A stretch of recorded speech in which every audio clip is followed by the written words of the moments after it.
नमस्कार मित्रांनो.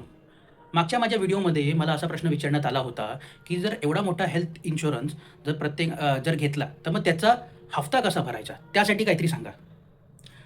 आता एक गोष्ट आपण इकडे बघूया, की प्रत्येकाला वाटतं, की 10-15 लाखाचा हेल्थ चा प्रीमियम आणि 1 करोडचा प्रीमियम ह्यामध्ये खूप मोठा फरक असेल. एक उदाहरण आपण घेऊ.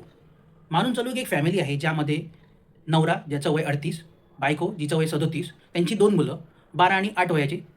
ह्यांनी एका नामांकित कंपनीतून जर समजा 15 लाखाचा जर इन्शुरन्स घेतला, त्यांना हफ्ता बसतो वार्षिक ₹40,000 सरासरी, म्हणजेच ₹3,300 महिना. आणि जर हाच त्यांनी जर समजा 15 लाखाऐवजी जर 1 करोडचा घेतला, तर त्यांना तिकडे हफ्ता बसतो ₹70,000 वार्षिक, म्हणजेच ₹5,800 महिना. आता इकडे तुमच्या लक्षात आलं असेल, की फक्त ₹30,000 एक्स्ट्रा भरून वर्षाला त्यांना 1 करोडचा हेल्थ कव्हर मिळत आहे. म्हणजेच ₹2,500 महिना एक्स्ट्रा देऊन त्या फॅमिलीला जवळपास मोर दॅन 6 टाइम्स त्यांना हेल्थ कव्हर प्रोटेक्शन मिळत आहे. आपल्या ह्याच्यावर काय मत आहे? ते आपण मला नक्की कळवा. लवकरच येणाऱ्या पार्ट 2 मध्ये मी आपल्याबरोबर शेअर करीन प्रीमियम भरण्याचे ऑप्शन्स आणि त्यांची प्लॅनिंग कशी करावी. Thank you very much. जय हिंद.